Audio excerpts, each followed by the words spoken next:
This meeting was properly noticed by having the agendas placed on the board's website Monday, January 14, 2013. We will not have any formal hearings this meeting. 2 of the 3 cases have been settled. The 3rd one has been continued until our May meeting. We will not be having a rulemaking hearing at this meeting. That has also been deferred to our May meeting. The Tennessee Society is hosting a legislative reception to honor members of the 108th General Assembly on Monday, February 11, 2013, from 6 to 8 at Waller's Conference Center. Please make plans to attend and meet the legislators. Additionally, in your packet today, you have a conflict of interest form. Please review that, sign it, and return those to Karen. And additionally, in your packet, you should have a copy of the meetings, minutes from the past board meeting. Give you some time to review those, and then I'll accept the motion to accept the minutes.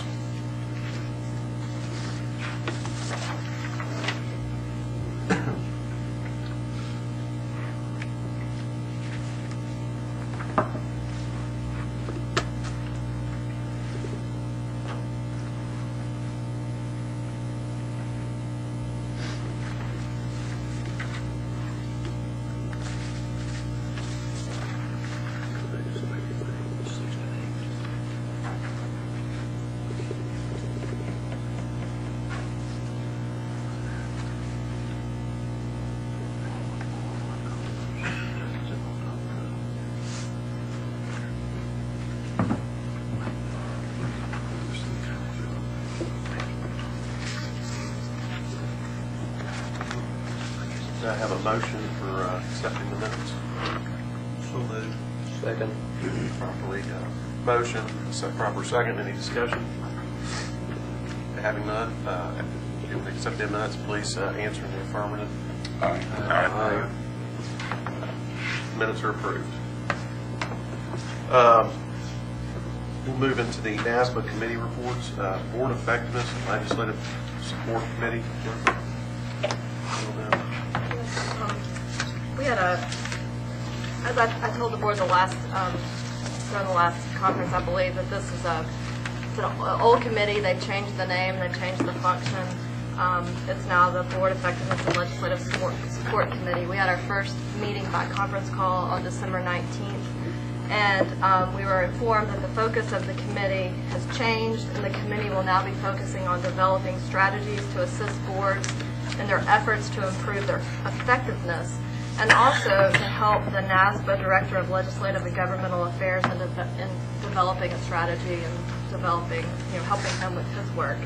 They're contemplating breaking the committee down into different subcommittees.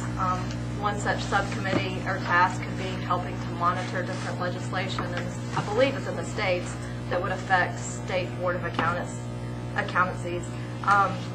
And so, but that has been continued. I don't know how they've decided to break people down into subcommittees. We're having a face-to-face meeting here in Nashville in February. So I'm planning to attend that and hope to have more information. Uniform Accountancy Act Committee, Troy. This committee, I think we met on January 14th. There were a few items. The first item discussed in this committee was the definition of the test function, and more or less, they went through the audit review statements. Of course, would be under that test. I did notice a change on the first topic. In our state, the test includes anything that you compile. I did not see that on the UAA statement that they were trying to draft. So it wasn't different. Now they may not, whether they change that, leave that the same, they may do that. But that was the first discussion, was those, I think another item under that definition was prospective financial statements that fell under the test rule that they were trying to draft. And then any engagements performed by the standard of the PCAOB were also included in the draft that they talk about. That was the first item. The next, I think they had another topic that was confidentiality agreements between CPAs and their tax clients, and if the IRS gets involved, there's awards. You know how the IRS now, they have, you could speak, and that there are awards involved with those that turn some folks in. And so I think there was a case in Minnesota that there was a large reward, it was an extremely large reward, and a CPA had turned in a tax client for some fraud of some type to the IRS, and so that had become a large issue. So I think it came to the UAAs that they saw that, so they had a discussion about how long you may keep your records, how many years. They may draft a change. There may be some other, I think at this point, if your work papers are subpoenaed, you have to turn those in. But I think they were trying to get a draft to maybe add a few smaller details, depending on that you'd be able to turn your work papers over to the authorities if that area, you worked in that area, if it was a tax area, if it was your client, it was somebody you actually were working for, if a governmental agency, it fell under that, and they would be able to take care of it. There are a few things they're trying to draft to add to that, where maybe your work papers, in regard to that, you may be able to turn those over. And then the other issue was, should we do that at all? And I think what it came down to was, should CPAs even get into that at all? And so that was, when we got toward the end of the discussion, it kind of got a little debate between some, they just want to stick with, this is the rule, we're CPAs, we have confidentiality to our clients, that doesn't matter what happens, that's what we do. And then you had a few that kind of had another approach that they may want to add. So that was something they discussed. And these things were kind of drafting, is what they were doing. Then we had the last item, or one other item, was inactive CPAs, which we talked about yesterday, which I think you saw some of the words that they used. What test work, if you're inactive, as far as the test work, tax work, things you couldn't do, the way you need to sign your name, those type of things. The way you're not paid. So they went down the list of things that we'll probably see today about the inactive. So those are the three main things we talked about at UAA meeting. Thank you, Joy. Mr. Crocker, I apologize. I blew right past you the executive director's report, so that's fine. Come right back to that. I really don't have a whole lot to add to my report. I would like to bring your attention to the AICPA exam issue on the rescore. This is a pretty major issue. At the meeting that I attended in Dallas 2 weeks ago, this was the topic of conversation. There was one multiple choice question and two task-based simulations that were affected that appeared to be improper and caused some issues with the exam. They went back. The issues became apparent in the second quarter of 2012, and they went back from the third quarter of 2012 all the way back to the first quarter of 2011 to see how many candidates were affected by these particular questions. There were a total of some 4,700 who were affected. Only 99 of those actually achieved passing scores after reevaluation of these particular questions. One of those candidates was a Tennessee candidate. He had since taken the part that he had failed and passed it, but he will be refunded all of his test scores for the improper questions and the subsequent tests that he had to take. So we did have one candidate who was affected by this rescore. This is the first rescore they've done since 2007. And considering that they have offered over 1 million exams, that's not bad. So I did want to bring your attention to that. The other thing I'd like to point out to you is I would like to publicly thank Kathy Riggs for her work. She is retiring at the end of this month. We are sorry to lose her. I can assure you, Kathy and I are a good team. I think she keeps me on track many times. So, Kathy, thank you. We do have our moments, but Kathy, thank you for your work and for what you mean to this department. Thank you. It's been fun. Mark, Mr. Stewart had pointed out to me on the executive director's report that we have I'm hoping is a typo, that we have an administrative law judge day scheduled for Tuesday, January 2020. Yes, that is correct. The board does not need to be here. It is simply a law judge that comes in to hear some cases. We're doing CPE and professional privilege tax. It was terrifying, guys. No. No, you are not required to be here, Mr. Chairman. Next time you may want to add the board does not have to be. I'll be sure and put that in. Anything else? I had already rearranged my whole schedule. Yeah. Oh. Well, Casey, you're welcome to come in and watch. Yeah. Okay. Is that everything? That's it, Mr. Chairman. Thank you. Okay. Thank you. We'll move right into committee reports. Law and Rules Committee, Troy. Tax act. Yeah, we're good. Should have passed over the whole return.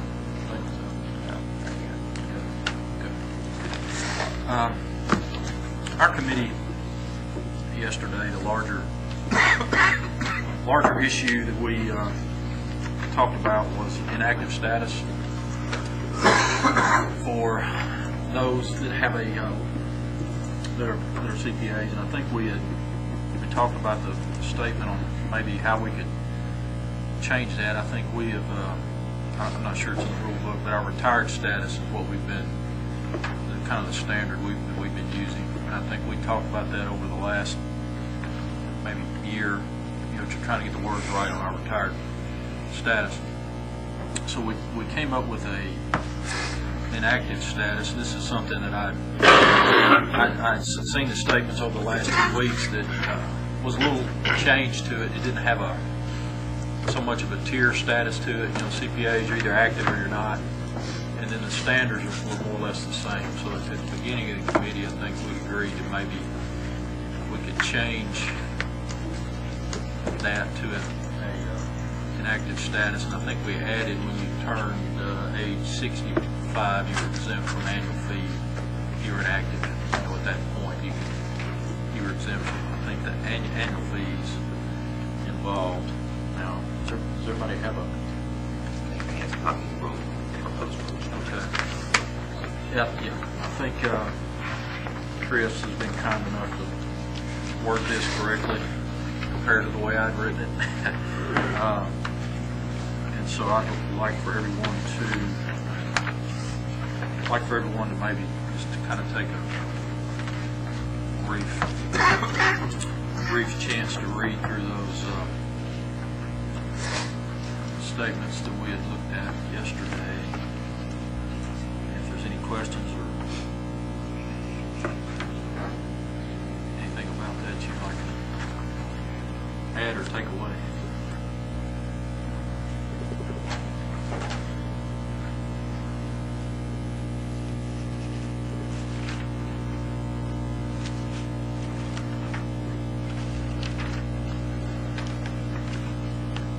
And at one part of the meeting yesterday, we kind of talked about the activities involved with, I think there are activities stated as far as if you are inactive, what activities you can perform, and if you're compensated or not.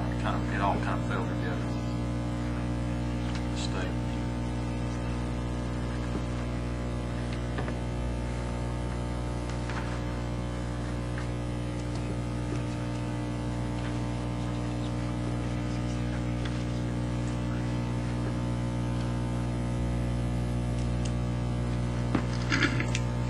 So are we replacing inactive with retired, or retired goes away? I would just, like I say, just the way I look at it, I would think, and this is what some issues that I'd heard, that they wanted retired to go away. And the main, and of course I asked at this point, a couple weeks ago, why did you do, what made you decide?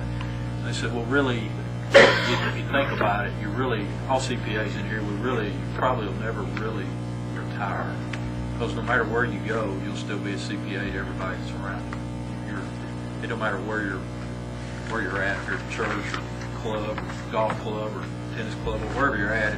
If they've known you or they know you, you're going to be the guy that's CPA. But you really never retire. You're just inactive as far as you don't work for a firm anymore. you might not do tax work, you don't do test work anymore, but they were just, I guess it's more of a word thing, appearance. I think I would rather use, I would rather use an active, so we would replace it. So if I understand it, in whatever capacity you are, if you're going to sign your name as a CPA, when you're not active, you've got to sign inactive after the CPA. Yes, sir. But that wouldn't preclude somebody from being the chief financial officer of a company and not signing as a CPA. Right. If you're an internal accounting person, right, you're correct. That's provided for here as well. Okay, under what category? It's listed as sub P on under number 2.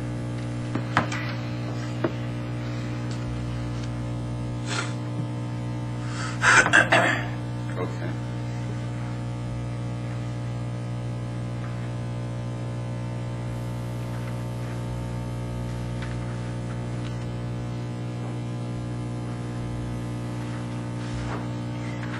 Does the society have any comments on this? Question. If you get a retired practitioner, or say a small firm, any firm in Tennessee, that during tax season brings in a retired practitioner well beyond workforce age, come back just to do some tax returns in the back room, compiling the returns and giving them to the firm to sign off on, and CPA in the back room is not signing off on anything, just doing the work. Is it inactive CPA? Can they do it? Is that against the law? Do they have to send in their certificate and go invalid if they do the work as a CPA, as long as they don't hold out or sign off on the return? Just like any other part-time temporary help might during tax season, busy season for these firms, they typically bring in some help. Some of them are non-CPAs, some of them may be retired CPAs. My concern is that those retired CPAs are going to be forced to either send in affidavits saying, I want invalidation, I don't want to maintain this inactive or active status. Inactive CPA do the work as long as they don't sign off on the work. Chris, what part did we talk about that a little bit yesterday? Yeah, that topic was discussed. What? We did, and it was the sense of the committee, as I understand it, and if I'm not remembering correctly, someone please say so, but the committee's main concern was that whoever is doing the work needs to be under the jurisdiction of the board. And if the CPA is doing work from a licensed accounting firm, whether as a contractor or as an employee, it seemed that the committee's sense was that that person would need to have an active license. If that's obviously not final and subject to feedback as you're talking about here, but that's where we were yesterday, and I think that's probably what's reflected in here. I think part of it was the CBE requirements and continuing education, that if they're going to be doing the work, then they needed to continue to stay current with the rules. And that firm that hires these part-time workers may have, half of them is non-CPAs market education. They aren't signing off on the work, they're just doing the same work as a retired CPA that may be, 75, 80 years old, and it was once an active CPA, now inactive.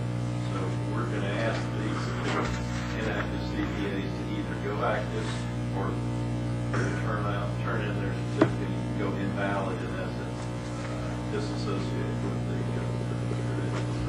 basically what we have. That is my understanding of how it should operate. Yes. That's been an issue in the past, and we've had some small firms that have asked that question in years gone by. It's my understanding that that is fairly common.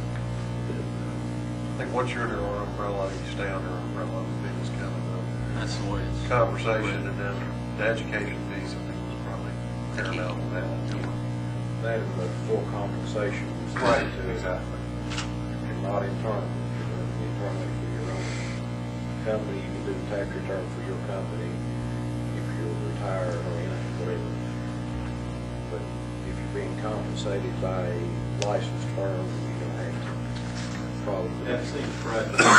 Reasonable. If you're doing a test work, no one else can do a test work. If you're doing tax work, non-licensed preparers can do that. You know, puts that retiree who's not signing off, not holding out, in the back room. Nobody even knows they're doing it except for them. The theory, I guess, is if the public found out there was an inactive CPA in the back room doing the work that wasn't keeping up with the licensure requirements, that would be potentially damaging. So even though the firm owners who are actually certificate holders will sign off.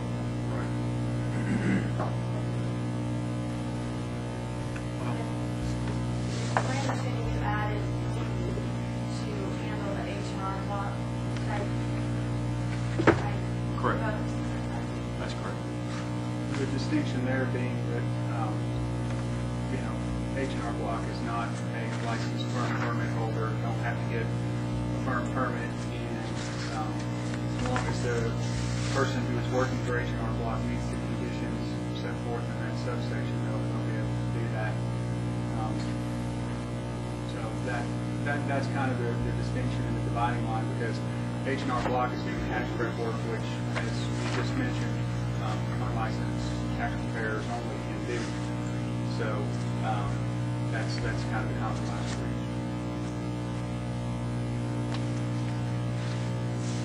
Any other questions?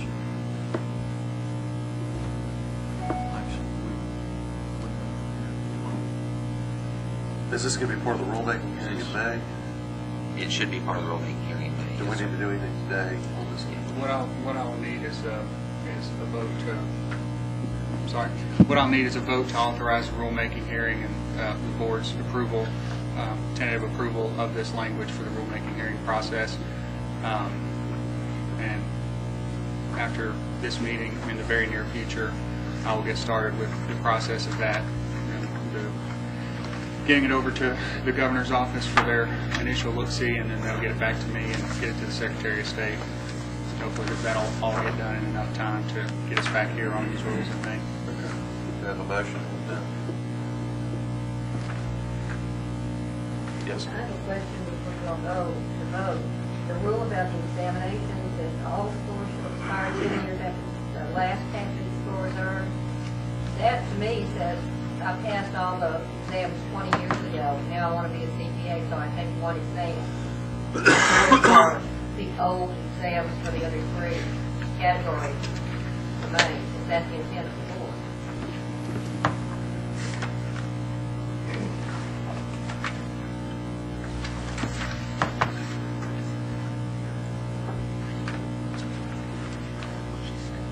I don't understand. I didn't get it. Okay, it says after the last passing score. So I passed all four of them 20 years ago. I want to be a CPA now. I only take one exam. So my last passing score was yesterday. So nothing expired 20 years ago. You're saying you retake one of the parts Well, retake, now, yeah. and then it starts from there. You'd be a fool to take that exam. Many people do. And obviously I picked the easy part. Which one's that? I don't The easier part is individual. We still don't remember I that. don't either. It seemed like the application was about the only easy part. Everybody has their area. I just wanted to, if that's the intent of the board, that's fine. But I had assumed that it was, you had to have everything relatively current. You could say the last originally passing score, like something to clarify, eliminates the loophole.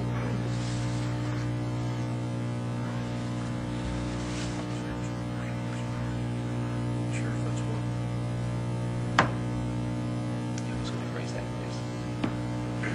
What prompted this, Jay? What was there before? Nothing. Nothing at all. Our exam scores don't expire. They are in perpetuity. Was the intent to, after 10 years, you got to retake the entire exam? Yes, that was the intent. How do we change that? All passing scores within 10 years of the date of application. Will expire. Why don't you say the first passing score instead of the class? Yeah, that would probably Okay. be good. That would be, Yeah. That's all. I like that one. Last to first. Just change the word last to first.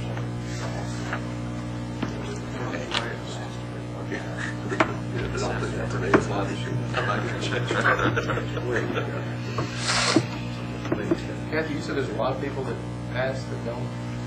It's a phenomenal number, yeah, that goes through that. There's something fundamentally wrong. Oh, sorry, what? One more minor thing that I got hung up on back to number 2.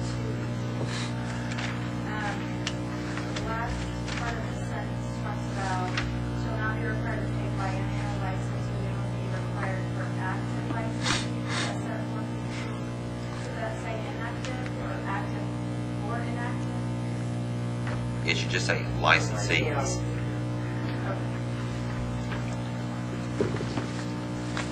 Strike the word active.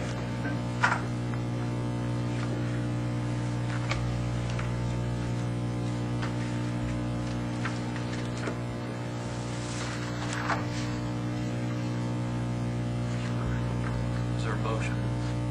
I'll entertain a motion to set the rulemaking hearing in May, as well as accept these changes as modified. And so moved. So moved. Mr. Brewer has made the motion. Second, sir. You've got a second by Mr. Liston. Any discussion? All those in favor of accepting the motion, please answer yea. Yes, yea. Motion passes.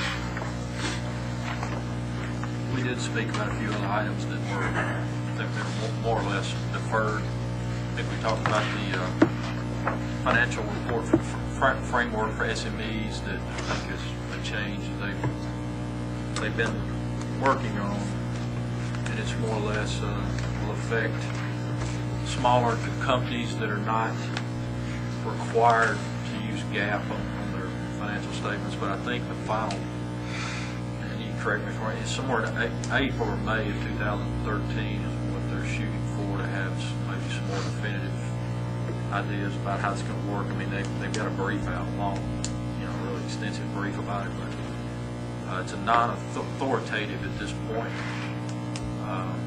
And I guess we talked about it. It's not non-authoritative. How would the board, our state board, regard it? I guess was the question, but I think we just deferred it until the May. If there's some statements that come out that are more definitive, we kind of deferred that over. And then I think we had talked about the other issue we talked about was would we consider putting the firm permit numbers on the company web page? Is that something that we would entertain as a state? I think there might have been some states that have done that. The CPA firm's web page would actually have their firm number somewhere in a specific place that's required by the state. And I think as a committee, if I remember, we couldn't find a real reason that had to be done, or how that, or if somebody thinks why that would protect the public or help the public. Just, if I went to your firm's webpage and, I looked it up by your name and then your firm number was somewhere in the top right, maybe, I don't know how, and that was the other issue we talked about. But we just, I think, determined that there wasn't a large reason that it would help the public being, we just thought most CPA firms are found by name. Somebody knows you, they know the name of your firm, they know a partner, they know the last name. So we just kind of deferred that to see. We'd wait and see what some other states would do first and then go from there. So that was the committee report. Thank you very much. Yes. One more question. I apologize for going back to this rule. It seems to me that this will have a problem with rule number 2E there. The middle of it says shall not be required to return such certificate to the board. And I understand that we're not interested in getting people's certificate back, but we're saying they have to reach 65, I guess, and they have to possess an inactive certificate shall not return be required. So that means if you're 64 and you possess an inactive certificate, you shall not be allowed to keep your wall certificate and you shall turn it back in. Can you clarify what that means? Because we've set an age there, we set the inactive status. I think the purpose of this rule was to not require them to pay the biannual renewal fee. That wall certificate and that piece of paper has been problematic for years. I mean, people who have retired and stored them in their attic are asked to go find it or either sign an affidavit or attest to the fact that it's lost. To me, seems like a great deal of administrative work for what real purpose is there to protect their public interest in the public protection issue here. I don't see, because in an attempt to not require some people to return all certificates, we've established age 65 in possession of an inactive certificate. In essence, to be this requirement not have to turn in a certificate. So it seems to me that a whole lot of people outside of that are going to be asked to turn in a certificate. If you go invalid, for instance, that retired CPA was working part-time during tax season for the firm, says, I'm just going to go invalid. But he practiced 45 years and he's 80 years old and just does some background work. Is he supposed to fold up that certificate and send it in to the board? At the end of the day, what public interest protection would that be? I think that's been the practice up until now. The administration requirement there with computers and things of that the other piece of paper. If I'm out there to see the public by hanging something on the wall behind my desk, is that a real issue? This is something that routinely comes up, and I suspect all of you have heard it from some retired friends. I can't believe I was asked to return my certificate. I earned it. I want to keep it just as a keepsake, maybe to put in the attic for the grandkids to stumble across one day when I'm long gone. But collect that on paper and somehow shred it or certify it as something so that the public won't be deceived. But this particular rule, I think, is going to be a problem.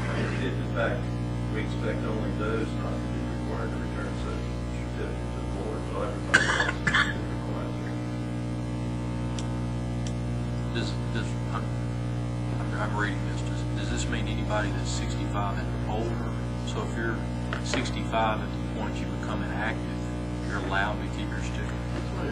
And if you're 70, so if you're 75 and you decide to be inactive, you keep your certificate. I mean, that's what I mean. Is it over?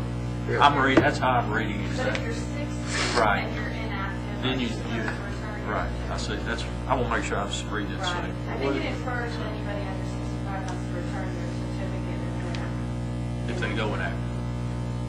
One potential recommendation, if the committee and full board feels that the shall not be required to return seems to be redundant, is to strike that and add the word permanently after his or her wall certificate, just to make sure 65 and over you get to keep your certificate permanently.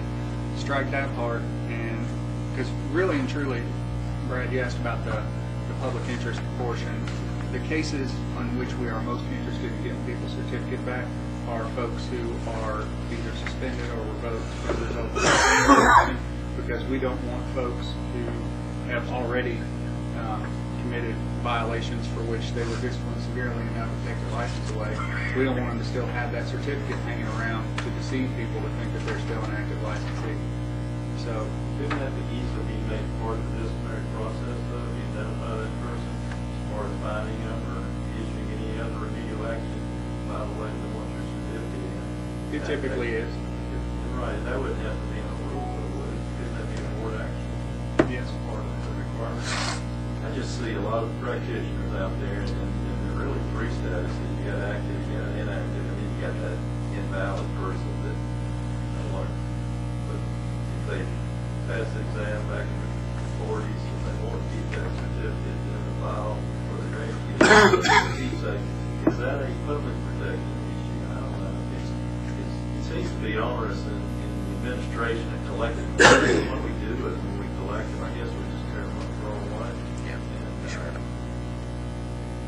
expect most people sign the affidavit saying that I've lost it regardless of whether they lost it. If they want to keep it, they'll say I lost it and I'll keep it up. So if you wanted to see certificates, to me, seem to be symbolic of the achievement. The licensure is the administration of the license is the important part. That symbol can be created by anyone to see. You know, you can wear a badge and pretend to be the policeman too, but if you're deceptive, I don't know. It's somewhat confusing, it's problematic, and it seems to be an administrative nightmare, especially when we're in places that's hear from these practitioners that are elderly saying, can you believe they won't do that? You know, it's just not right. I'm thinking that the potential to deceive is there. And if it's more of a protection issue, then we need to get it back. But if it's more of a disciplinary issue, can it be done during a disciplinary hearing?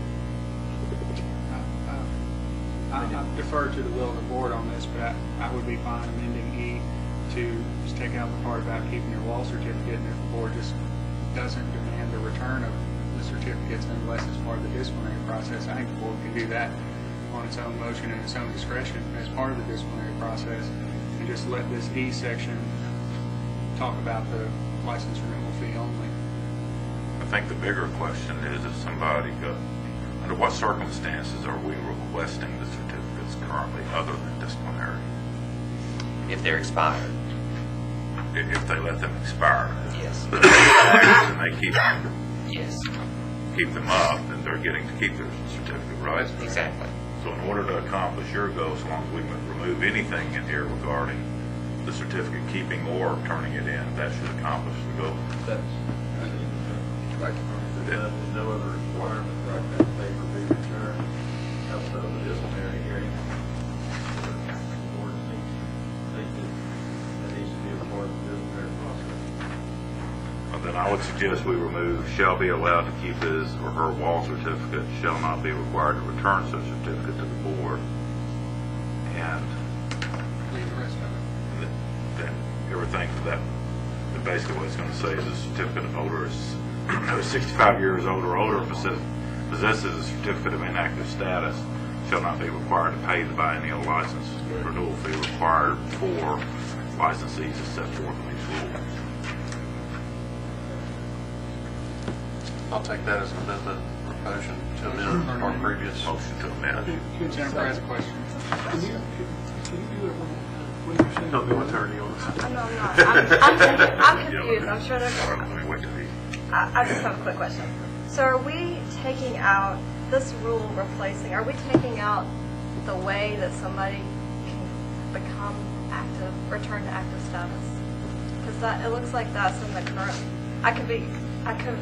my memory could be failing exactly what we're doing, and there have been a lot of questions, so I apologize if this, I need re-educating. It looks like in the current rule, we explain how somebody who's gone inactive, who wants to return to active status can do so.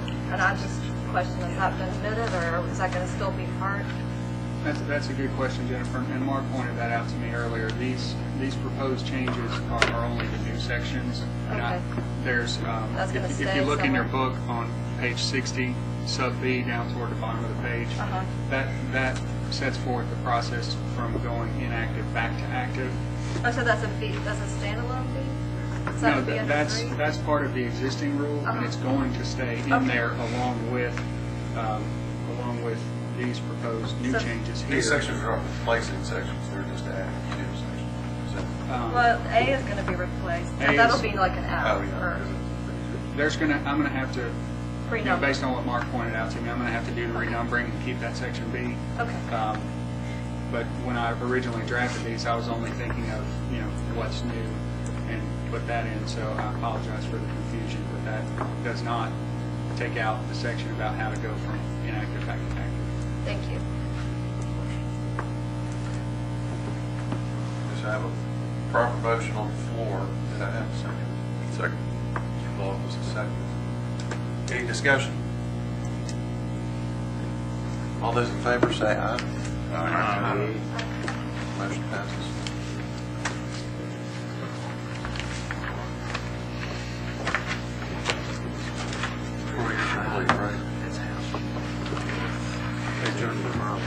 Yes, I'm going to present this all as one report, and Mr. Chairman, you can tell me if we need to break it down into separate motions after I'm finished. The licensing committee met yesterday, and we took up 4 items. One of the requests was review of state-specific ethics course submitted by BISC Education, and the committee recommends approval of this course with one change. In their materials, they refer to the old requirement, the 4 hours of ethics, with one being state-specific, and we are requesting that they remove the reference to the old rule and just reference the new, which is the 2 hour state-specific now. Another request we received was from Stephen Huffman for an extension of a window to complete the CPA exam. The committee looked at all the materials and discussed this and recommends extension of one testing window till March 31st, 2013 to successfully complete the BEC portion of the exam. So you have a little background. His mother had a heart attack in front of him and his child on October 22nd, and he had to go take that exam on October 30th. And the rule gives the board discretion. It's Rule 0020-01-.066C that says that we have discretion when it's circumstances beyond the control of the candidate. And the committee thought the mother's heart attack and then death, she actually passed away shortly before the exam, was beyond his control. There was another request from Lindsay Green. Well, it's her first request, but it was another request for an extension of a window. Ms. Green wanted to have one more window. Well, we weren't quite sure what she was requesting, but the committee recommends denial of her request. She complained that there were some testing problems, and CPACE went back and looked into it, and they could not confirm that the testing problems she complained of occurred. So, and we have received reports from CPACE in the past when they have been able to confirm testing issues. So the committee recommends denial of this request. And the last item was a request from Stephen B. Swindle to be licensed as a CPA in Tennessee. Mr. Swindle, after much discussion and lots of good points and discussion back and forth, the committee recommends approval for licensure of CPA in Tennessee. Mr. Swindle has a felony conviction. He pled guilty to a HUD-related incident back in 2006, I believe.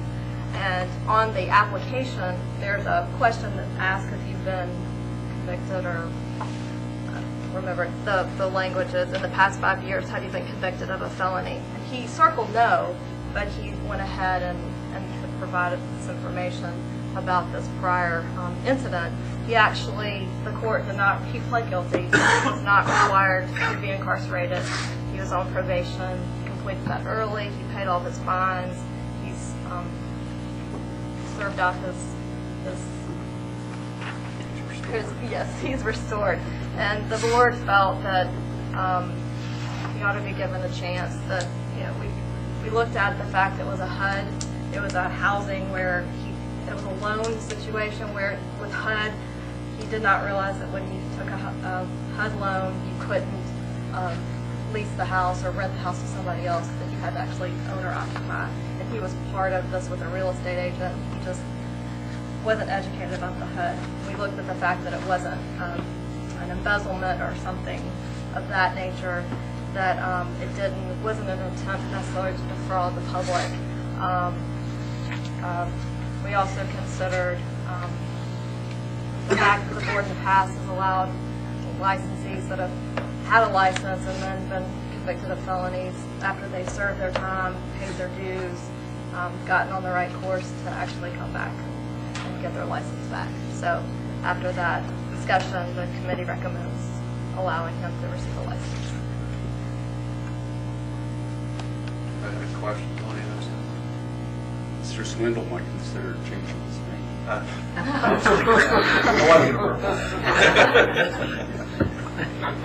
You said manual was thinking.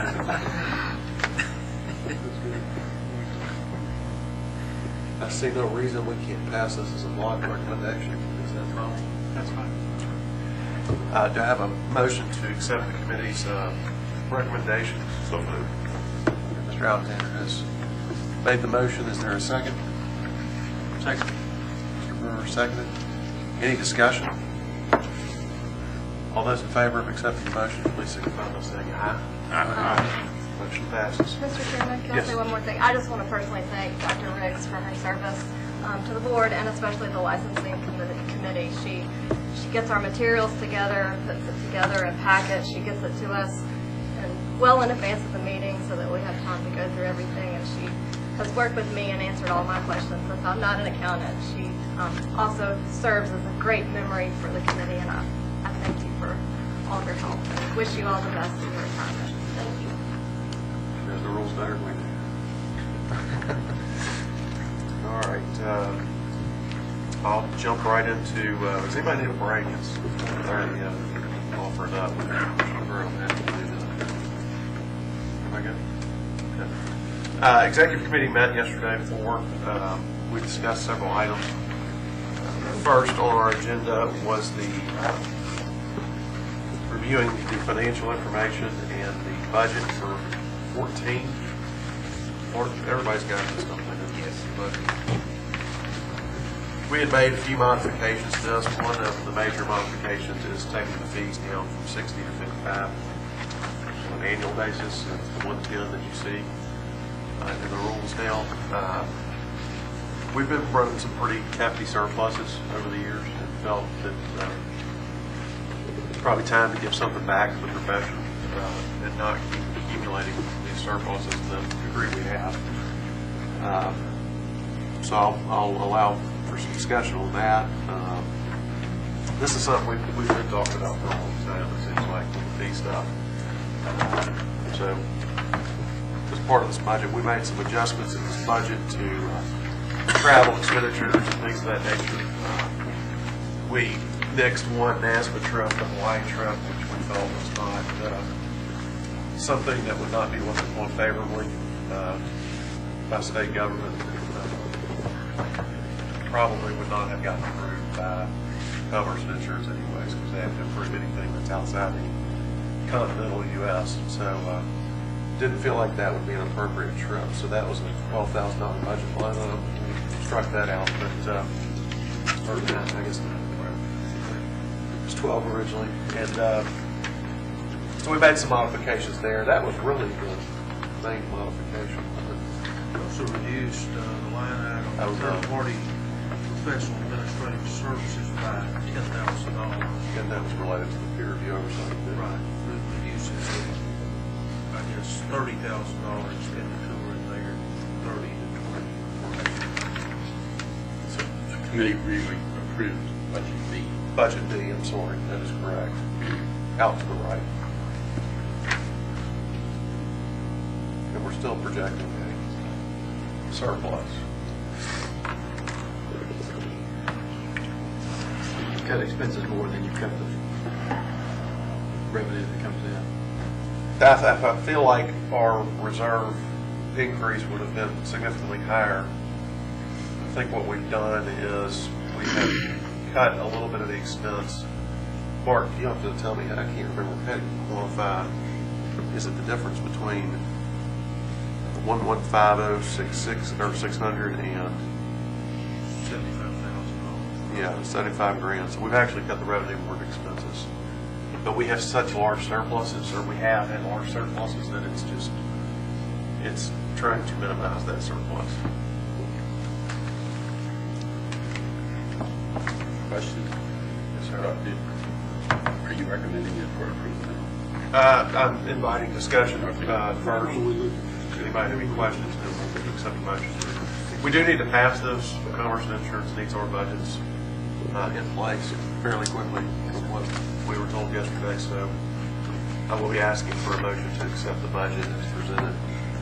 Did you actually cut the 12,000 out of travel, or did you reallocate it within travel? We cut 12 out. We cut 12 out. Were there some other numbers within travel you reallocated? Well, yeah, that budget B cuts 12,000 out, really a little more than 12,000 from the budget A.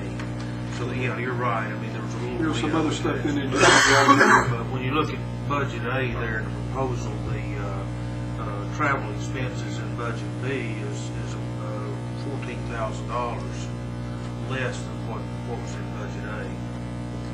So we cut that one trip out and then cut some other line items too. And we felt like, I think it was the investigators travel and something like, Yeah. that we kind of reallocated some of that to them. And reduce the amount in, for the peer review of the That's what it's $10,000.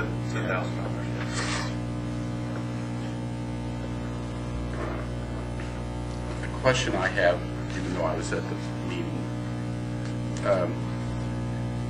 that support for the travel line item has been provided when we've approved this budget. Does this mean that we're approving this travel? We don't come back and revisit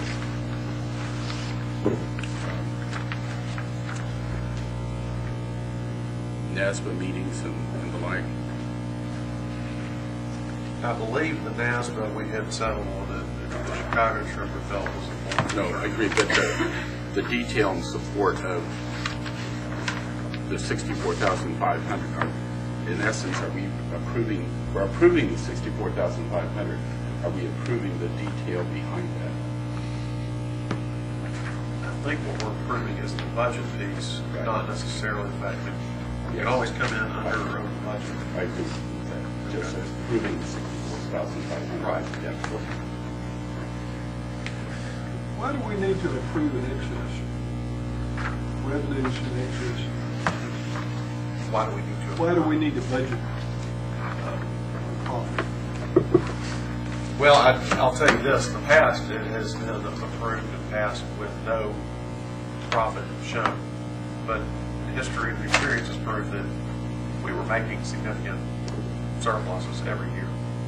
So the budget, in a lot of ways, wasn't completely an accurate budget. I'm saying that fairly, but I mean, we always had zero budgets, but we knew we were going to have, I don't remember the numbers that we had, but pretty significant surpluses. And that's why we have, right now we've got 775, 614 surpluses out there. So I think it's the intent is to pass an accurate budget. More accurate. More accurate. Yeah, I mean, to me, we're taking a step we haven't taken in a long time, and that's going back to reducing the fees. And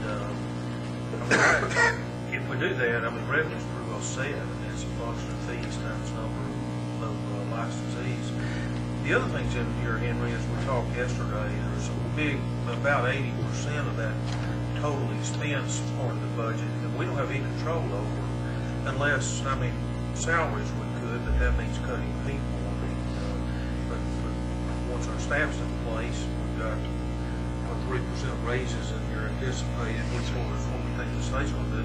Unless you make a decision to cut people, you can't affect salaries, and then the other two big items on there come from the state, as I understand it. We don't have any influence on that. So, I mean, I don't think we go back and increase expenses just to eat up that budget surplus of 10. You know, if you cut license fees anymore, you're going to be back in a deficit situation. So then you got to go back and start cutting expenses somewhere again. If we're anticipating $1,193,000 of revenue this year, why would we not anticipate something close to that this next year? I mean, we're $40,000 short of. There is a little bit of difference. We discussed part of this yesterday, the fact that the numbers are a little bit different year to year. You would think it would be even every single year because we're doing odd, even years. But I think did you say yesterday that there was? It looks as though we have a few more odd-numbered licensees renewing than we do even-numbered licensees renewing. So they're not split. $40,000, but it's. They're split pretty close to even, Henry, but not exactly. And they only renew every other year, so you're almost having to budget for a 2-year period when you do this. Does that make sense? Henry, I think also when you're looking at actual numbers, is that if we assess, and Mark correct me here, my understanding anyway is we assess civil penalties, we collect them. We don't budget for those. We don't know what they are, but they do end up in revenue. In our revenue? They do? Yes. My understanding, yes. that's, you know, while the math is good, we don't have enough line breakdowns. And that's the only other source I think we have of revenue that's not literally spelled out here.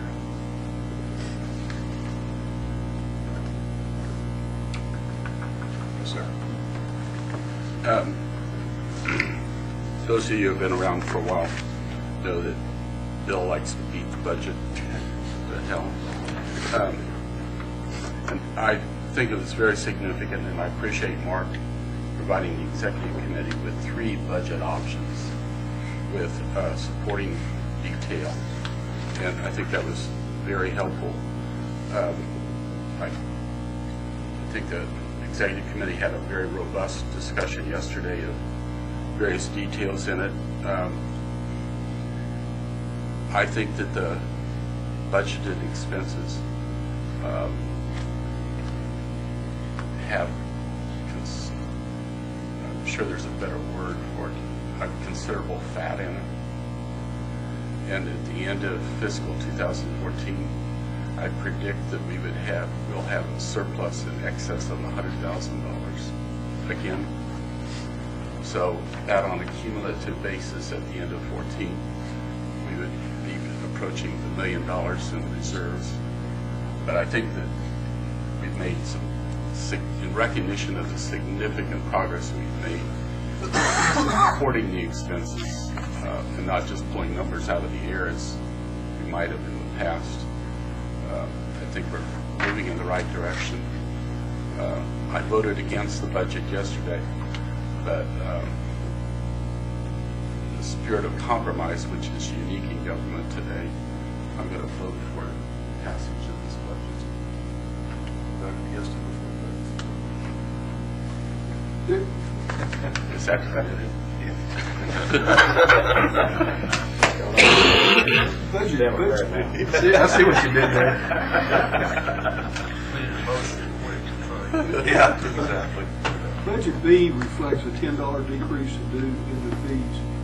Isn't that correct? It's over a 2-year period. I'm sorry? Over a 2-year period, that 55, it's a $5 annual decrease. That's not an annual fee, it's a biannual. Yes, it's 10 over 5.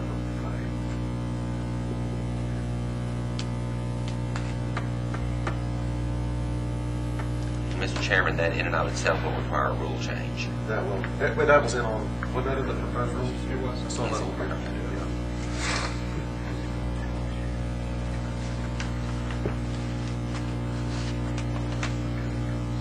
Any other discussion on this topic?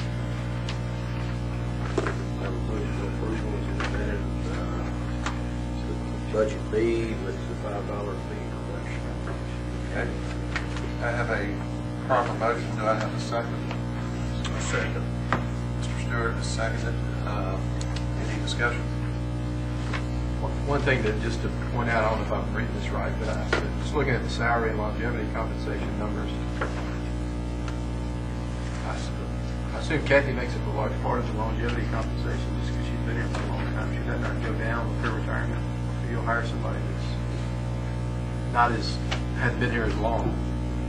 It will go down some, Stephen, but I don't know how much. It depends on whether we get someone with state experience. Okay. You can hire from another. Yes, we can hire laterally. We can hire from within the agency. So we just don't know how much it's going to be.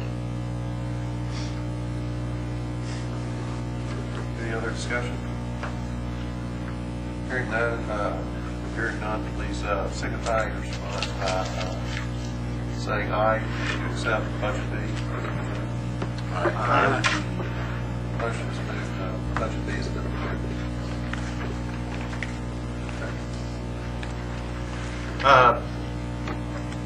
Let's see here.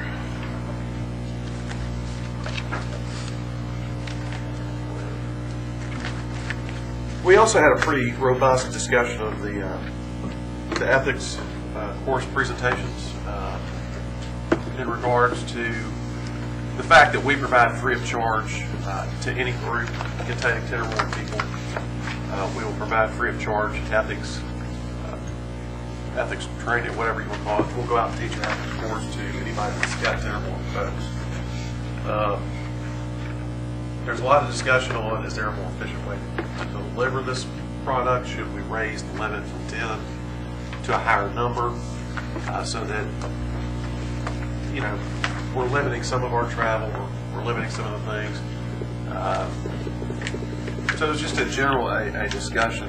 Y'all want to add anything as to how we went down that path, but there had been some commentary that, you know, we present for free. However, we're incurring cost. Is that a benefit of being a licensed practitioner in the state? Is that something we do? Are we the right organization to deliver that training? And I think in general the conversation centered on, yes, we are. We create the rules.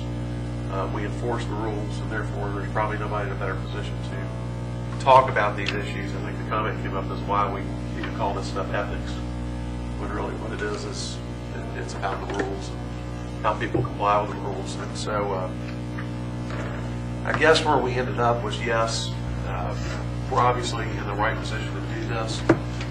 I had made the suggestion that we get Ray up to speed on teaching these courses so that we have a representative in each area of the state, west, middle, and east, so that we could deliver any of these on-site places by people in that particular area, because they're not driving all the way across the state to present. Sometimes that's not possible, but that's somewhat of a more efficient way of doing it. And then secondly, and something we probably need to discuss today, is do we want to move that number from 10 to a higher number? And then what would that number be? And then we had talked at length. Brad had brought up how much online training they're doing now. And is that a proper way for us to potentially roll out some of this training? As a matter of fact, I think Brad even said that, you know, maybe as part of your licensing renewal process, that you would have to complete a 2-hour section, or go on there and complete that ethics training as kind of a contingency of renewing your license. So I'll open that up to a little general discussion. I'm just going to give you some background as to what we discussed.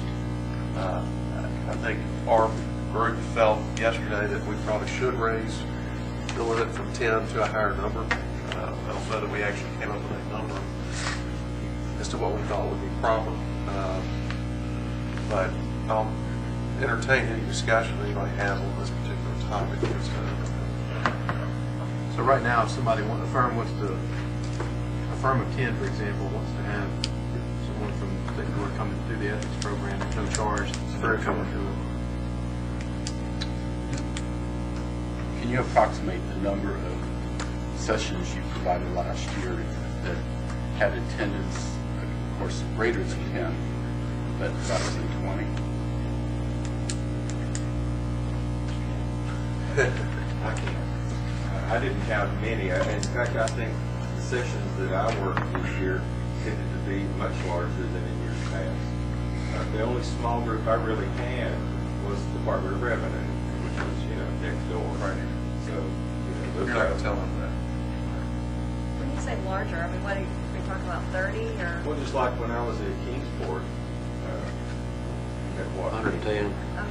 You did Jackson last year, I think, and that was probably the 100 NASAC, plus people.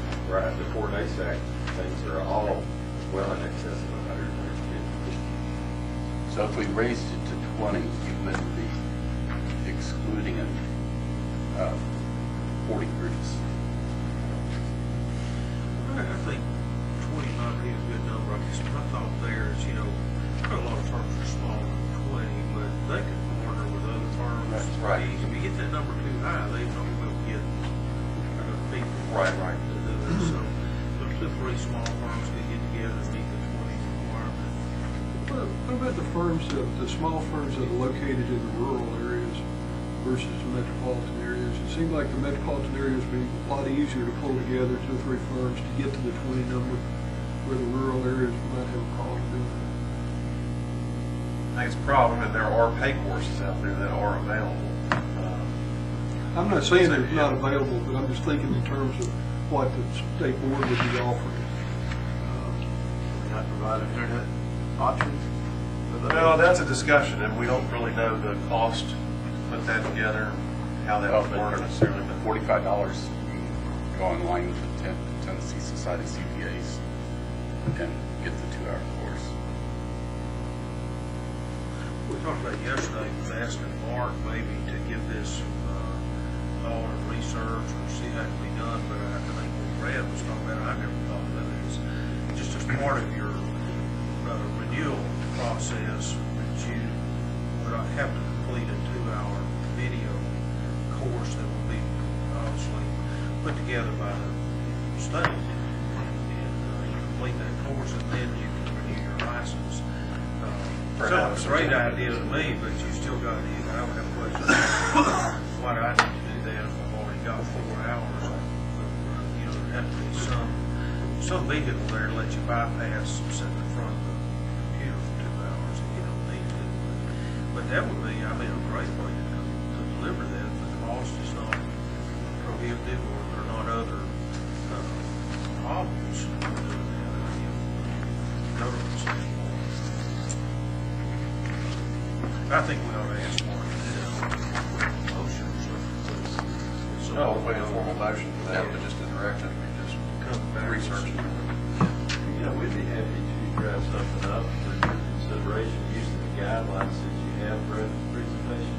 I know the registered lobbyist, that would go on, and it's not video, it's case studies. You know, you read a case, and you answer multiple choice, and if you miss it, it tells you you're wrong, but here's why you're wrong, and you learn from the process. If you go to question 2, it takes an hour to knock it out.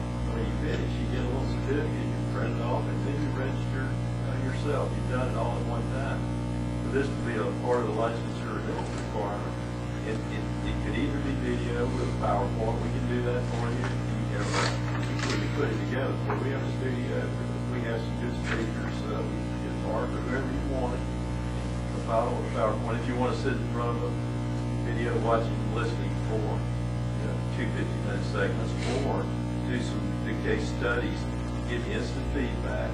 I think, quite frankly, that's a better learning experience. Put yourself in that situation. Do what you do. First, read the rules based on that. Put yourself in situations. There's a lot of ways to do it, but it could be easy. It could be instant, 24/7 available to licensees, free of charge, part of the licensure renewal process. And I think meet the objectives we're trying. Right now, we're offering very little consistency with what we're offering across the state. Mark does a lot. We do a lot online. We have thousands of licensees that come on and take that. But we also have instructors. Doug Warren does a lot of it. Gary Moore does a lot of it. And they're teaching from the same outlines, but saying different things that people are receiving in different ways. So if you want consistency, have it available online and require licensees to do it upon renewal. It seems to me to be so efficient and consistent. Should be considered.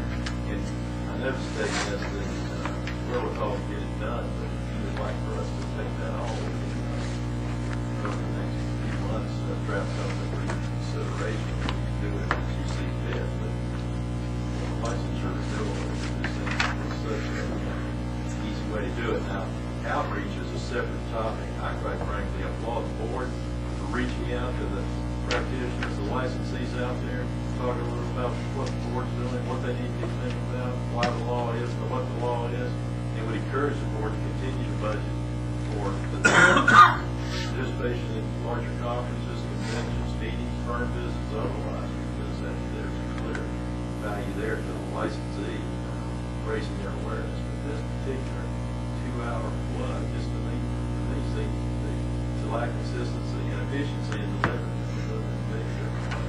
I'll stop Casey. I'm holding the He's a lobbyist. Mark, do you think that's a good road to go down?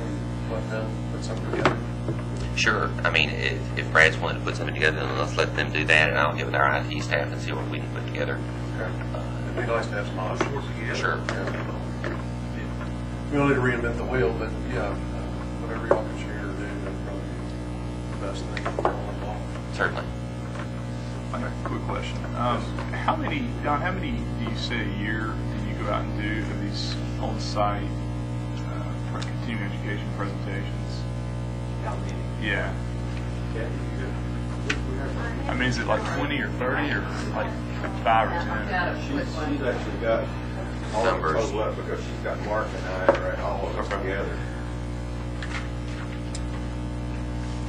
Okay, we started in 2009 with 21 sessions, 2010 34, 2011 43, 2012 43. Is, Mr. Chairman, or any other members of the executive committee, is there a line item in the budget that relates to the expense that And a lot of that goes with is travel. travel? Okay. I didn't know. Matter of fact, was the detail in what you gave? Yeah, and that's what, Yes. is this miscellaneous board business? or Well, something? yesterday we got a different breakdown, because I think, did it show us that yesterday? This is, the detail that I think you had in here was the line by line, but then didn't you have 4 totals that related to investigators to, wasn't that in the package? But I think the point is that the travel expense related to ethics presentations, I think is quite small. Yeah. It's really more the question of, is this the highest and best use of their No, time? yeah, absolutely. That was my second question. And, but the actual cost is very small. And there's complete validation in what Brad was saying, that I do think in a lot of regards, it is important for us to be present at some of these conferences to at least people know who we are, what we do, Yeah. what's going on. Okay.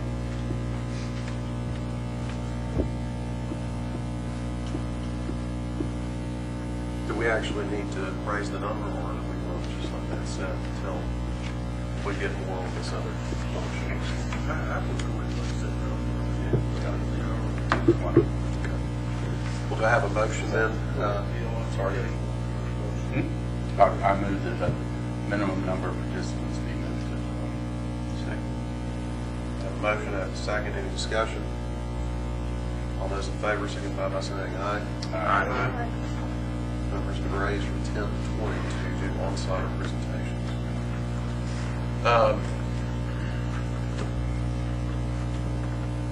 Mark, do you want to go ahead and do the, I know we had to do some authorizations on the peer review oversight committee. Do you want to get into that a little bit? Yes, sir. We have been authorized to hire peer review oversight committee members. We have 3 members, 1 from each branch division of the state that we need to hire. The contract provides for a selection committee composed of the executive director, 1 former member of the peer review oversight committee, and 2 board members. So I need 2 volunteers from the board to serve as members of the selection committee for the peer review oversight committee. And we need to hire these people as quickly as possible so we get this committee up and running. The contracts run for 3 years. They begin February the 1st, 2014, and go for 3 years from 2013, and go for 3 years after that. So what I need are 2 members of the board to serve as part of the selection committee. And these interviews with the committee are here in Nashville? Yes, sir. Probably makes more sense to have somebody from Nashville be interacting with people from Nashville. on that committee. Is that you volunteering? Can we nominate him? So moved. I'll be glad to. Second. Done. Yes, I'll be okay. But there has to be another, volunteer. Who else? I'm from Nashville. I'm happy to volunteer, but if somebody else would like to do that.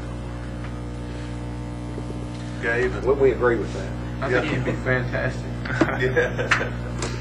So we have Gabe and Bill. Excellent. And what if the committee, Who will determine what the committee actually does, the scope of their work, their mission, if you will? Will these volunteers do that, or will we hire them and let them write their, determine what it is exactly they need to do? We're going to let them determine exactly what they need to do. They'll get some guidance from me, because I'll get guidance from TSCPA and from other states that have a peer review oversight committee that's currently active. So this committee doesn't really do that. Oh, they're No, those hired. they just have to hire. Mark, what's driving this? I mean, what's the, We have rules that require that we have a peer review oversight committee, so we're out of compliance right now. We need to get that Mark, done. does this change the work that the state society does? No, not at all. How do these two relate? This committee is to oversight what the TSCPA is doing in their peer review oversight committee, in their So these two are going to interview People that will do the oversight. practitioners, do the oversight work. yes. And we should have, if you're saying we should have had this in the past, but lack. We've had trouble getting applicants for the positions. Is the issue. But they haven't signed the contract yet, have No. they? Because it's subject to review by the committee we just talked about. Yes, sir. You have applicants now. No, we've got to advertise. We'll be putting that on the board website and hopefully on the TSCPA website, asking for applicants. Three positions, one for each grant It's division. just for the rules, it's not in this rule. Yes, sir. It's in the very back.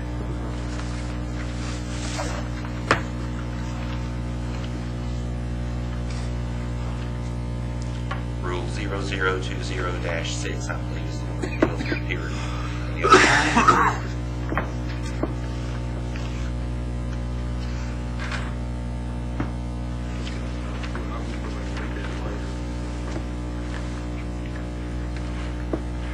Mark, do you get what you need? I've got what I need, thank you, Mr. We don't Chairman. have to approve them to do that,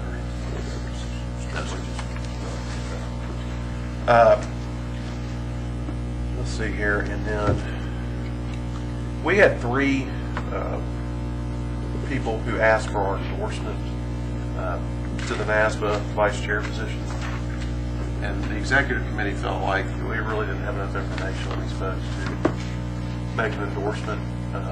So we had, correct me if I'm misspeaking for y'all, but we felt like no endorsement was probably the right way to go, just for the standpoint of, we may have, Mark may know a few of these people, but it just didn't seem to benefit us in any way, shape, or form to get in the middle of that. So as long as nobody has an objection to that, we'll not endorse for that position. And then finally, Assistant Commissioner Bill Giannini came in yesterday. He has oversight over our board for Commerce and Insurance, and was very informative. We talked about various issues, and the primary piece that we discussed was the evaluation of our executive director. Kind of the topic that has been raised is that while we're here quarterly, we're not here to really observe the functioning of the office and staff. We're really not in the position to evaluate Mark from the board standpoint on those day-to-day tasks. And so what has been brought forward is that our executive director would fall in line with the evaluation process that's done across state lines, or across the state government. That will be a prospective action. He had informed me that they have gone through this process. It's kind of the first time some of this stuff has ever really been done in state government, and so there's a lot of tweaks that they needed to make to the system after they went through it one time. And so Commissioner Giannini was going to come up with a basic evaluation schedule for us, a document, so to speak, for us to review. He was going to send that to me. It was discussed that in order for us to have this done by our next meeting, if he can get some of the guidance from state government on what changes need to be made to the document itself, we would then potentially call a conference call meeting to approve the evaluation criteria and basically to approve or allow the commissioner to go ahead forward with the process of evaluating our executive director. If I say it all that correctly. They're going to prepare it and we're going to review it. Correct. And then we'll have to actually accept the evaluation prior to it being given to Mark. And we can provide input. Right. And then there's a second piece to this is I think it's still important for our board to have probably a slimmed down evaluation of the executive director just from a board perspective, because we see it from a different view, different things that we interact with. We had, and I've got it right here, I don't know if they have all this. This was in yesterday's packet. I think we forgot to go over this yesterday. But this is the tool that had been used in the past when it was strictly up until this point, it's pretty much just been our board evaluating the executive director. And what's changing, obviously, is having more of an administrative evaluation of the department itself on a day-to-day basis being done by Commerce and Insurance. This document that's here, I guess we could email this out to everyone so that they can see it. It's already been emailed out. Okay, everybody should have this then. And then I think what we need to decide is, from a board perspective, is this document a good tool for us to use to evaluate the executive director? Does everybody feel like this document does allow this board to fully evaluate our executive director? So, Mr. Paulus. I don't think it is the appropriate tool because, as you referred to earlier, it focuses in on a lot of day-to-day operations or the operations of the department, which, as a board member, I'm just not familiar with and therefore not able to evaluate. So I'm anxious to see what Mr. Giannini and that process develops, and because I think it's probably going to be more helpful to us, and then we tailor our own individual evaluation around that or a supplement to that. So your recommendation would then be to hold off until we get the document from the commissioner and then go off of that to provide a more effective evaluation tool from a board perspective.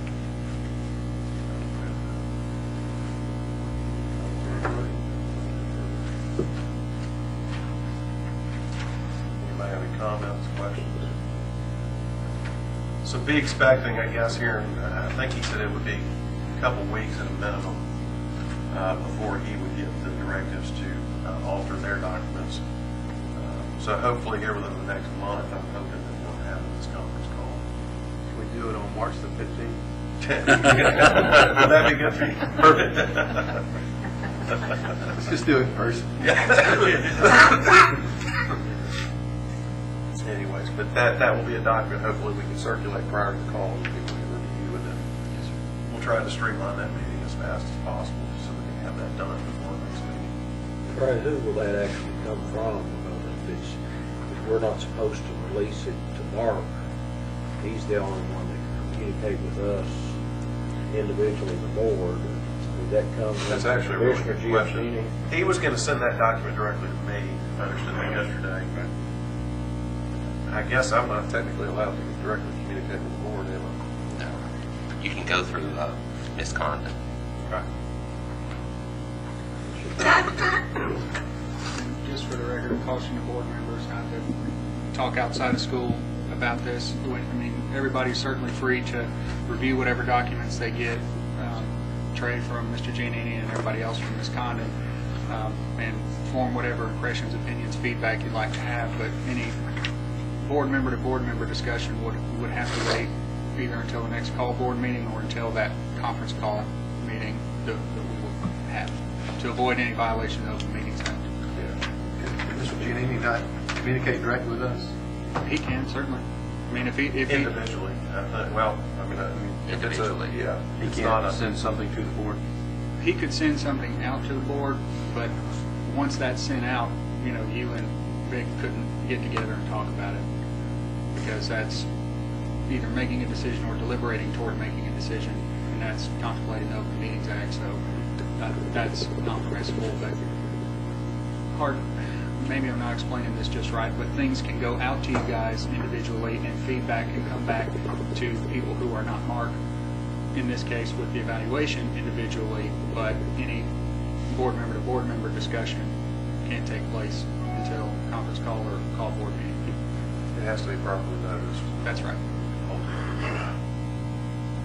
Well said.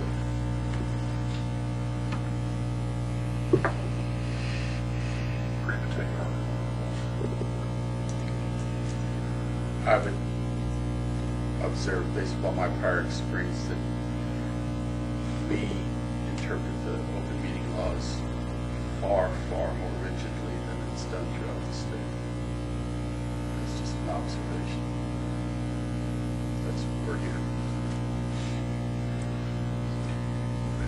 Having Mr. Giannini here was good yesterday. Had a good dialogue with him. got one thing that will jump down here on the sunset legislation.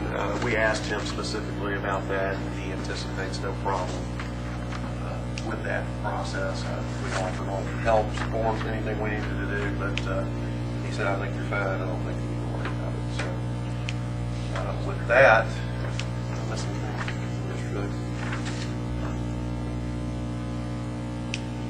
I believe that's all for the executive committee. Do we want to take a 10-minute break or so? We've got basically one thing left, I guess, on the agenda. Let's take a quick 10-minute break and we'll come back and do things.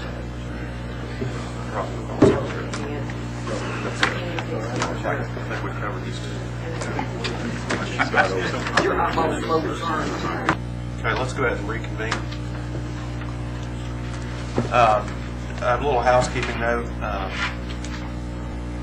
Mr. Crocker would like for us to approve the travel budget that he had handed out earlier. Felt like that made it a little bit easier when he's getting things approved here.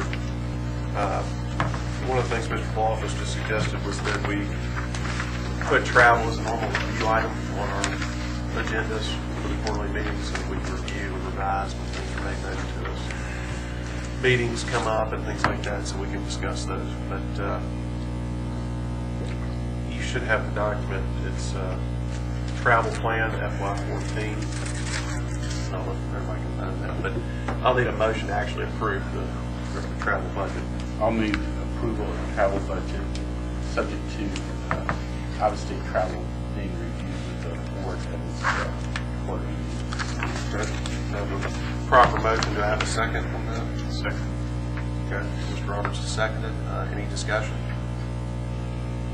Hearing none, all those in favor of passing the travel plan, please indicate by saying aye. Aye. Thank you. You're welcome.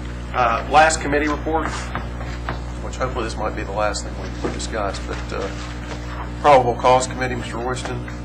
Good. Thank you. We have two sections to this. First section, Chris Whitaker will present his legal report to us. If you would make note as we go through them, please, for ease of reading them. We're all mailed out to you. I assume everybody's had a chance to read them. If you haven't, say so. It'll take the time. But item 1 is litigation monitoring. 2 to 10 can be disposed of as one group. Chris has developed his report so that they are the same set of facts. 11 to 23 are recommending dismissal. 24 and 25 I think we'll have discussion on. 26 we're recommending a formal, and I believe on 5 Mr. Alexander may have, I believe, was involved in a discussion at one point on informal conference and would have to recuse himself from voting on number 5. Chris, if you take over with it, I'd appreciate it. Mr. Royston, if the board so agrees, I'd like to have Mr. Joseph do his supplemental legal report first. There are 2 items on it. I'd like to be able to get him presented and the signatures he needs and on his way, and then I'll do my legal report as soon as he's finished. That would be great. Thank you. Okay, Mr. Joseph, you have 2 items on your report, and I think is that on the system now, Mark? Yes. On here? Okay. I will turn this over for your recommendations and presentation, then Mr. Joseph. Thank you, Mr. Royston. Thank you, members of the board. I have before you a supplemental legal report on formal proceedings. As the chairman mentioned earlier this morning, we have 3 matters set for formal hearing today. We have 2 matters that we have negotiated a proposed settlement, and we have 1 matter that was continued. The 2 matters in which we've negotiated proposed settlements appear before you here today. The first matter on this supplemental legal report is the matter of Robert J. Cruz. As the board can determine, this respondent was revoked by the Alabama board for failing to complete the requirements of the Alabama peer review program in March of 2005. I don't believe that Mark's office received a complaint in this matter until August of 2011, and that is we didn't receive a copy of the Alabama order until then. A file was opened in this matter. The respondent was fined $250 and was required to return his revoked CPA permit and firm permit to the Alabama Board within that March 25th, 2005 order. He does not have a Tennessee firm permit. He only has a Tennessee individual CPA license. His last known address, according to our records, was in Muscle Shoals, Alabama. His Tennessee CPA license expired on December 31st of 2004. He didn't renew it beyond that date. He didn't surrender it to the board, and in essence, he essentially fell off the face of the earth as far as we were concerned. We didn't know how to reach him. All of the correspondence that was forwarded to the respondent in this complaint came back unclaimed. This matter was presented to the board sometimes either in last year or in late 2011, and a proposed consent order was authorized offering the respondent a $1,000 civil penalty, a requirement that he complete 80 penalty hours of CPE within 180 days after the effective date of the order, and that he take all necessary steps to complete the reinstatement of his CPA license in Tennessee within that 180-day period. The proposed consent order that was sent to him in February of 2012 came back unclaimed as well. We had no forwarding address for him. After I received the file in November or so of last year, we engaged in different additional efforts to locate him. Mr. Mills went down and expended additional time to locate the respondent, or attempt to locate the respondent.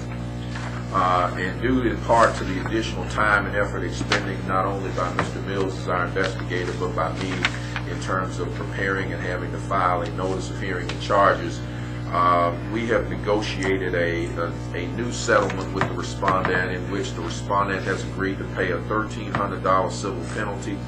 He is going to reimburse the state its assessed investigatory and hearing costs in the amount of $200 for a total civil penalty and assessed cost figure of $1,500.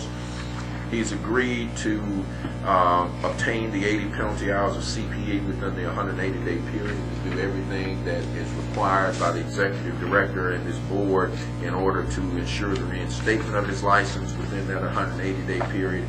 If he doesn't do it, his license will be immediately revoked, and he is required to return his wall certificate to this board.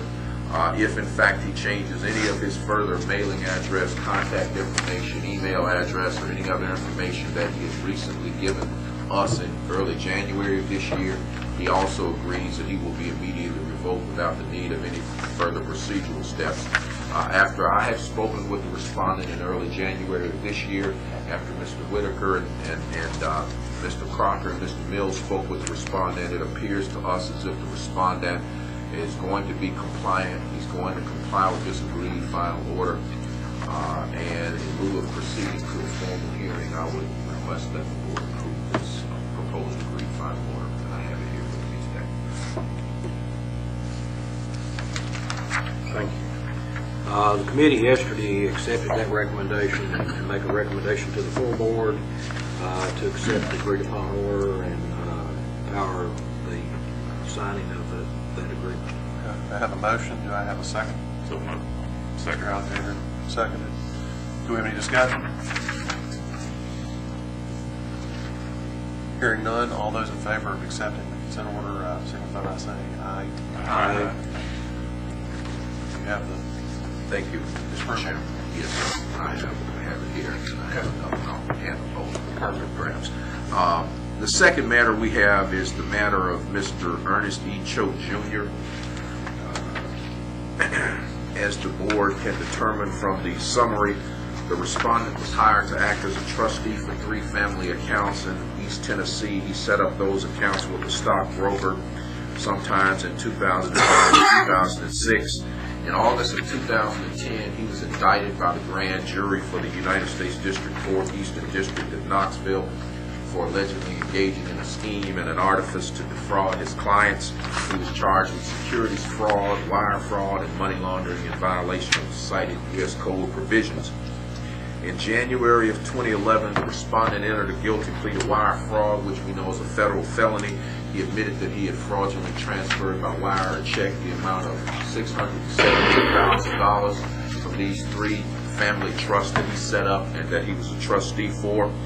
In January of 2012, the U.S. District Judge imposed sentence against the respondent. He was sentenced to 37 months incarceration. He was ordered to pay $553,000 and so many cents in restitution. And after he's released from imprisonment, he's ordered to serve 3 years of supervised release. And by the time Mr. Whitaker's office received the complaint, and by the time the proposed consent order was sent to the respondent late last summer or early last fall, the respondent had already begun to serve his federal incarceration. He's located in a federal correctional facility in the state of North Carolina, and therefore he may not have received the proposed consent order that was sent to him last year. In early December of this year, I located the respondent within the United States Bureau of Prisons, found where he was incarcerated. I spoke to the unit manager, who indicated that if I sent a proposed agreed order, he would present it to the respondent. I sent the proposed agreed order to the correctional facility. The unit manager presented it to the respondent signed it and returned it to me. As set forth in the summary, the respondent has agreed that his CPA individual license and his CPA firm permit as issued by this board are both revoked, and that he's not eligible to file any petition for reinstatement of either for a 5-year period, which is the maximum period provided under Tennessee Code Annotated. That we will not accept any application for the reinstatement of his CPA license or his firm license unless he provides documentary evidence that he's paid the $553,000 in restitution in full from the United States Probation Office, and that he's paid us the assessed investigatory hearing costs in the matter of $200. And he also agrees that if in fact in the future, after he's released from incarceration and he's met these other conditions, he desires to apply for reinstatement, that he must appear before this board in person as a condition of any reapplication. And we would request that the agreed final order that we negotiated after we filed the notice of hearing the charges, which has just been signed by the respondent, be accepted unto it. After extensive discussions yesterday, our committee would make the motion to approve this. We noted that we, in this particular case, are not assessing penalties, civil penalties against him, primarily because of the likelihood of collecting it and the fact that he has no chance of ever coming back before our board until the restitution is paid and proof is given to us. So just for the record, that's why there is not a penalty assessed in this case. Our committee does recommend approval.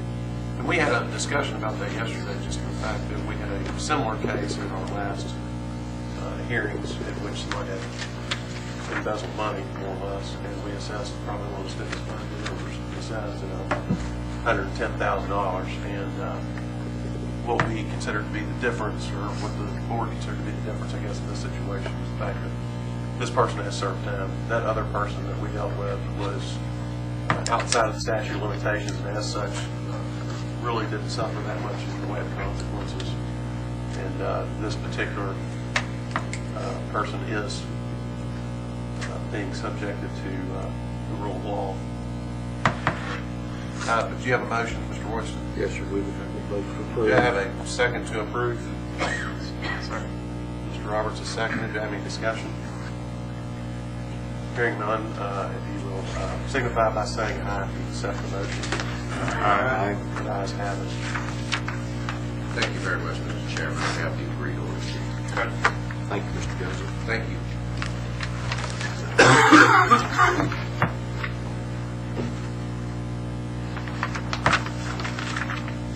Mr. Whitaker, would you like to present your report then while we're getting these signed? Be glad to. Thank you, Mr. Royston. Ladies and gentlemen of the board, Mr. Royston did a great job introducing kind of the basics on this report, and the breakdown, as he explained it, is accurate. Some of you were here yesterday, some were not. Number 24 and 25, that's a big, long explanation. That is, the board did consider this at its last meeting. After some extensive negotiations with opposing counsel, we've come to a proposed counteroffer settlement agreement that differs slightly from what the board proposed. Just as a reminder, the board's initial proposal or settlement offer was $10,000 civil penalty, 16 penalty hours of CPE to be completed within 90 days, and 2 years of probation for the respondent, the individual CPA, and as part of the settlement, the complaint against the respondent's CPA firm would be dismissed. The terms of the counteroffer are as follows. The civil penalty would be increased from $10,000 to $12,000. The amount of the CPE penalty hours is increased from 16 to 40, with the respondent being allowed 180 days instead of 90 days to be able to complete that in light of the requirements of tax season.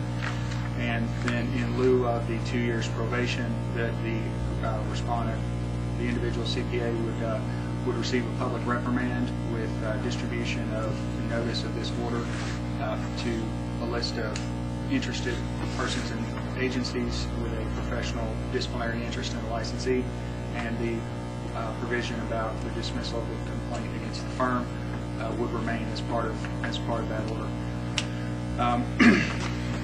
It's my personal opinion that this counteroffer is suitable, and it is close enough to what the board recommended, and in terms of its concerns of public protection and all the other issues considered by the board, that it is acceptable. And if the proposal were strayed too far from the reservation as previously discussed by the board, it would not be back before you today. So for items 24 and 25, the recommendation is for acceptance of that counteroffer. I do have an agreement from opposing counsel to the terms of this counteroffer, and if approved by this board, the only thing left to do will be sign a consent order, have the check cut for the civil penalty, and then make sure the respondent completes the penalty CPE within the allotted time, and that would take care of those complaints. Mr. Eldridge yesterday brought up an excellent point, and if it's not amended on your report, if the respondent does not timely complete all terms of the order, not only will the individual respondent's license be revoked, but the complaint against the CPA firm will be reinstated and pursued. So that's a little bit of extra stick to the carrot, so to speak. What have you done here? Just basically taken the CPA firm out of the picture? That was part of the board's original settlement proposal, and it is unchanged. The discussion from yesterday and from October of last year was the effect that for all sorts of reasons, there would be some problems and negative, fairly dire economic consequences to the firm itself, which has the potential to impact, frankly, a number of innocent licensees and other people that really didn't have anything to do with this. Could even cost them their job if, based on the fact that when firms apply for government work, they're going to have to report this discipline. But under the terms of the settlement proposal, while there may be some adverse impact for the scope of engagements allowed for the individual CPA who's taking the disciplinary action here, the CPA firm itself would still be able to answer no truthfully on those government applications when asked if it required discipline. Just to clarify, when we originally disciplined it was against the firm, and now it's switching to the partner. Is that not? No, sir. It's always been against the individual. Okay. Yes, sir. And Chris, we had a discussion yesterday about the publishing, and I've been here for 4 or 5 years now, and it still wasn't clear until yesterday. When we publish this, not only does it go on the website, but would you go through the list of generally what happens when we have an order that's agreed to or conviction on who gets it? I'd be glad to. There is a provision of the Tennessee Accountancy Act which covers the publication and distribution of disciplinary actions, and there's 2 parts to that. The first part of that statute is mandatory in that Mr. Crocker is required to investigate to determine whether the disciplined license holder or firm permit holder holds a license or firm permit in another state. If they are, he's required to notify the other jurisdiction in writing within 45 days. The second part has a little bit of discretion in that it says the board may versus the board shall.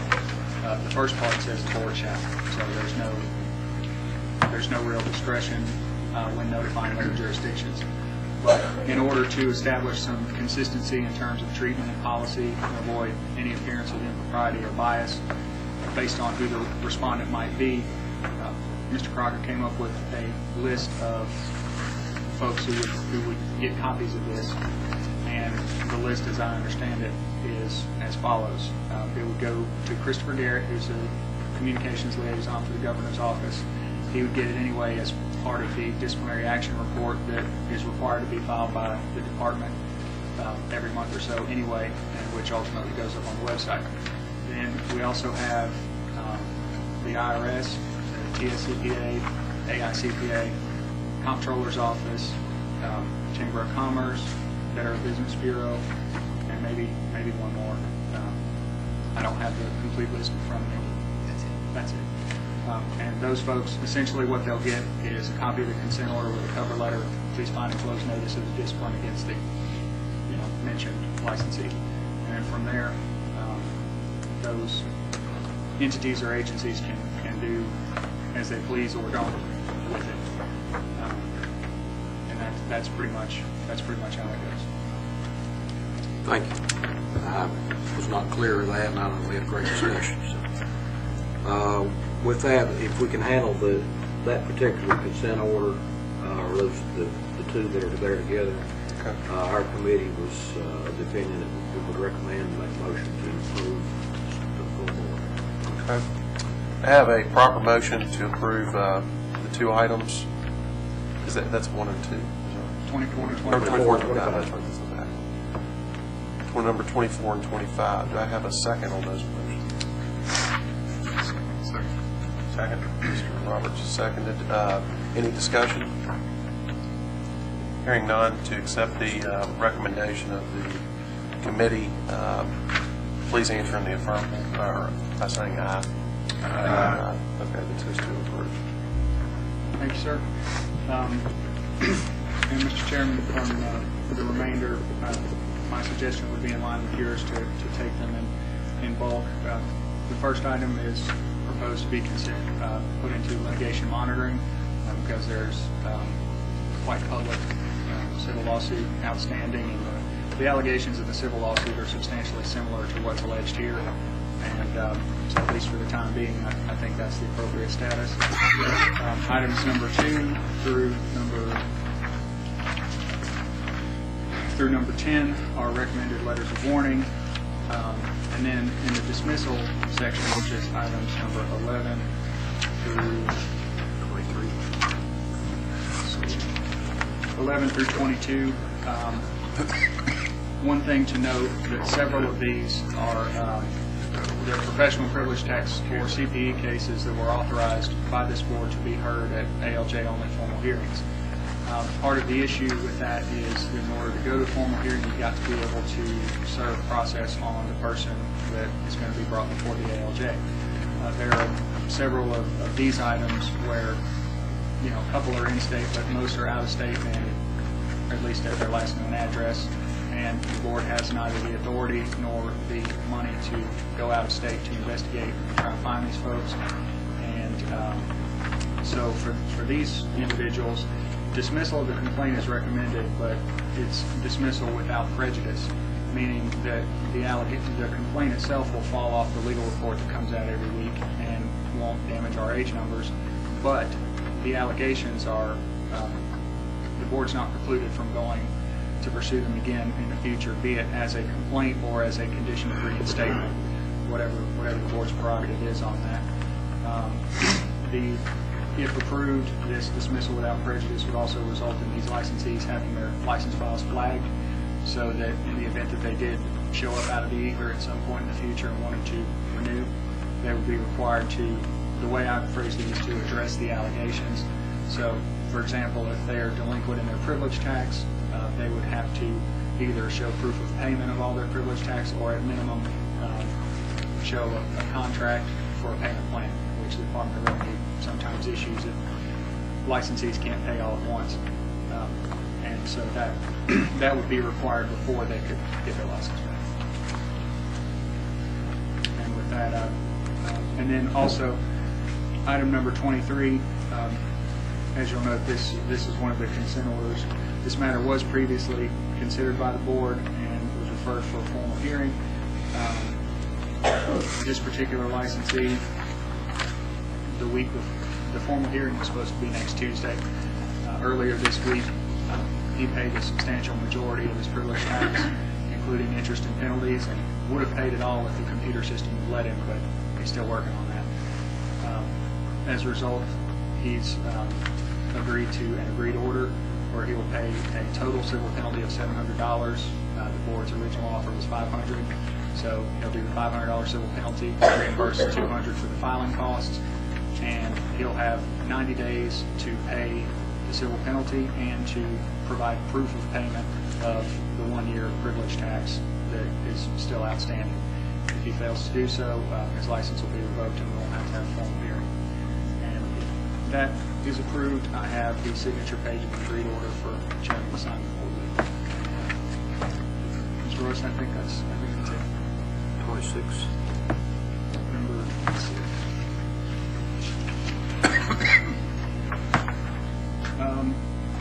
I think the description of number 26 pretty much speaks for itself. I would like to know the respondent has a P.O. box, and we've not yet been able to speak to him in person or obtain an affidavit from him. However, he did respond to the complaint after receiving notice of it at his P.O. box. And we're hopeful that the stiffness of this civil penalty will inspire him to get back with us and maybe tell us some more about this. The allegations here are relatively serious, and in other cases might warrant a higher civil penalty. However, this individual is apparently in extremely dire financial straits and couldn't even hire an attorney to defend himself when he got sued, so there was a default judgment taken against him that judicially approved most or all of the allegations against him relative to his conduct regarding this trust. So until and unless he were to ever challenge that, it's our position that he's had his day in court, even if he chose not to go, because he did have notice of the lawsuit, and he didn't go and was adjudged to have committed these violations. So, and if this respondent chooses not to accept the consent order, then we refer him for a formal hearing. Thank you. The opinion of the committee asked to accept the recommendations of Chris and company we place that in the form of a motion. Okay. I have a motion to accept the recommendations of the probable cause committee. Is there a second on that? Mr. Bloff's is seconded. Any discussion? I just want to know for the record, I'll be recusing myself on number 5. On number 5. Yes, sir, I do. Okay, all those capable of voting, please signify by saying aye. Aye. Aye. Okay, the motion carries. Thank you, Mr. Wilson. All right. Old business, it looks like we've already discussed in terms of the sunset legislation. New business, we kind of covered the state-specific ethics part of the executive committee conversation. Does anybody have any other new business that they want to? Yes. And any other new business? Anybody's got anybody to discuss? Trey, can I make one comment? Yes. I want to make sure I didn't jump the gun a while ago. I'm happy to serve as the person to interview the peer review committee members, but because I'm not a licensed CPA in Tennessee, if the board would think that someone who is licensed would be better to interview those candidates, I want to throw that out there because I'm happy to take my name off the active list. How do you feel about that? Is there a problem there for you? Member of the board. Okay. All right. Your service is appreciated. And in your prior life. Just want to put that out there. I'd like to personally say that Kathy, we really do appreciate everything you've done for this board. And the service you provided this board. You seem to know everything there is to know about this stuff and keep us on track. And for that, we really do appreciate your service and wish you well in your future endeavors, whatever that might be. So thank you for your service. Second one, anybody have any comments on that? No, I totally agree, and I think she's leaving with all of her white notebooks.